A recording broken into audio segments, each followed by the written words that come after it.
Alrighty guys, got another update video for you today. This is on how to fix the pesky "my rear hatch won't open all the way" issue. I get this call at least a couple times a week. People drive in, people call in, and they're having trouble trying to open up their hatch and it won't open all the way. And it's really an easy fix. It's just a simple button press. And what happens is when you go to unlock the rear hatch here and open it up, it opens up, but it only opens up about a foot, and that's all you get. It won't open any more than that. So the quick and easy fix, we'll go ahead and close that back down there. The quick and easy fix is you go ahead, open the door. Right here, you're gonna have a button that says memory. That is the trouble button right there.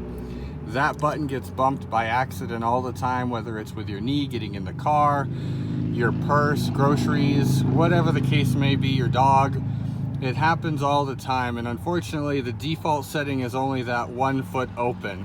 So if you press that button and you go ahead and try to open up the rear hatch again, it opens up all the way. So it's as easy as just pressing the memory button there on the left side of the dash. Hopefully this is a quick and easy fix for you guys. I get the call all the time, so I made this video to show my customers, make it easy for them to fix at home. Hopefully you guys enjoyed this video and it helped you guys out. Please like and comment below if you'd like to see any other videos. Take care.